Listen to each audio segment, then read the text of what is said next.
So in December 2024 was the last time that I had a permanent house. That was the last time that I had a home. I am currently in Sydney, Australia. I arrived here like 3 days ago, which feels like eternity. But I've been thinking a lot about detachment. In October 2023, that was the first time that I moved away from my country. That was also the last time that I had a permanent house. And since then, my house is just wherever is my suitcase. So I moved to Portugal, and that was honestly the best decision in my life so far. But also leaving Portugal was the second best one. Maybe I'll get to that in another video. When I left, my parents and some of my friends were saying goodbye to me.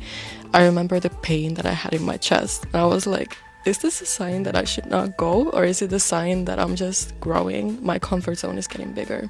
But I think it was just the pain of leaving your friends and your family behind and going to a place of unknown, going to a place of wonder. I had so much anxiety, but I just ignored it because the feeling that something was out there that I had to experience was so much bigger than the fear that I had, and also the feeling that I was just sick of my life. I was sick of Finland. Like, I felt like there was nothing there for me anymore. Like, I had to go. I just had to. I had this big urge. It's so hard to explain this feeling, but I just knew it. It was like my intuition and my heart was like, you need to go and experience this. So I was living in Lisbon. I was working as a travel dancer, and a lot of my colleagues were giving me all these recommendations of different places to work at, and I was like, I want to go, but I feel like now I'm stuck here in Portugal, and maybe I need to expand this experience even more. So I gave up my house. Also, I had a house with roommates. I decided, you know what, like, yeah, I think I need to experience more and I need to take it up a notch. I just love the feeling of the freedom that you have when you can just decide where you want to go and what's going to be your home for the next couple weeks or couple months. I ended up deciding that I want to leave Portugal. I had seen what I had to see, and the first place where I went to was Copenhagen, and then I went to Amsterdam. I stayed in Amsterdam for a couple months, I think like 4 months, and then I went to Prague, and now I am in Australia. But anyways, back to the point of this video. During this time of being kind of like a nomad, my perception of life has changed so much, and my connection or my attachment to physical things, like even having a home, is totally different. Sometimes I miss having a home, and I know at some point I will settle down somewhere and get like a permanent house. But right now, the freedom that I get from the detachment from physical things is so rewarding. And of course, like, it's a little bit crazy to think that everything I own at the moment is in this 23 kilos suitcase. But for me, it's like the best feeling ever. If I didn't have my work stuff with me, I think I could do less, because I have my heels, my outfits, all of that, so it takes up a lot of space.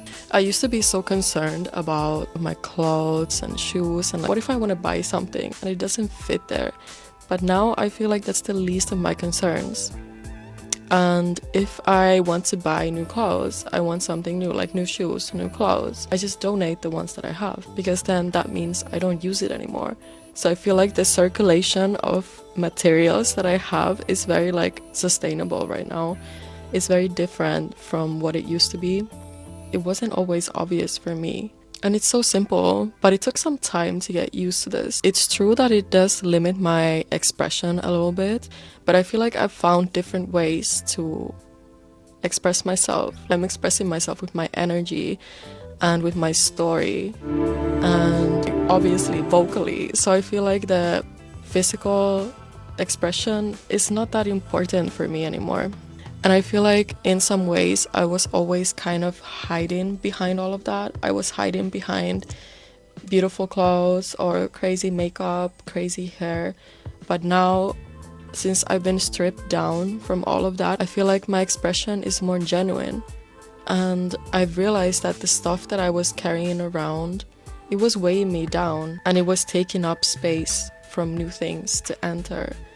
And since I've realized that physically, I feel like I've also realized that it's the same thing spiritually.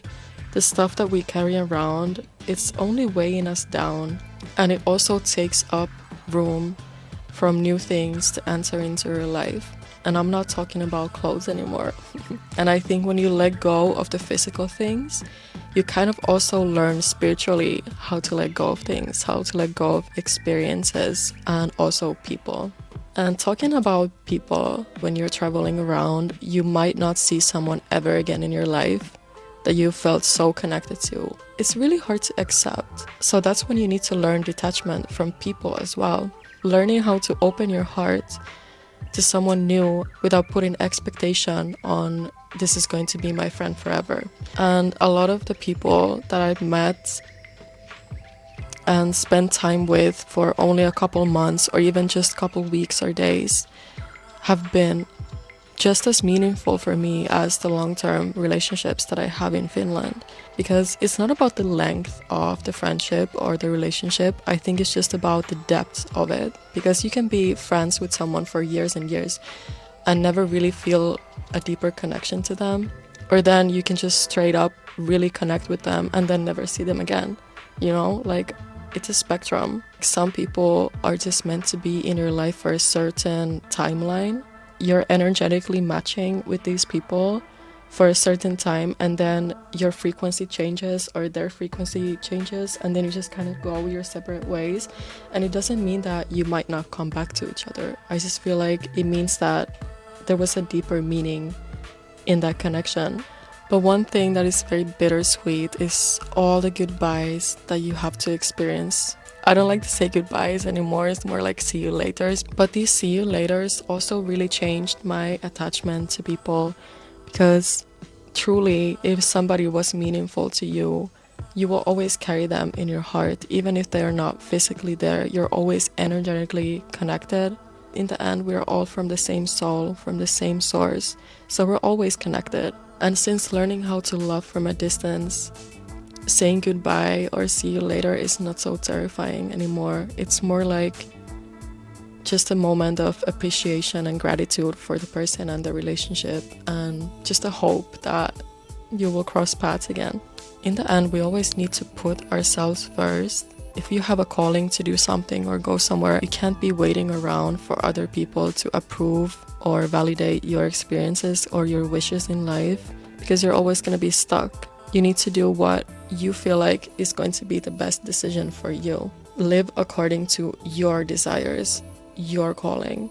It's not a group calling. Since changing locations like every 3 months, I really noticed that the real ones, they will always be there for you. And the ones that are supposed to stay, they will be there for you, and you will be there for them naturally. You will do the same. If they went for a side quest, you will be there waiting for them and ready to hear about their experience when they come back. So why wouldn't they do the same thing for you? But anyways, I'm in the beginning of a brand new adventure. I've never been to this side of the world, so I'm so excited to see what's out here for me, and you will definitely hear about it. Thank you so much for watching, and I will see you in the next video.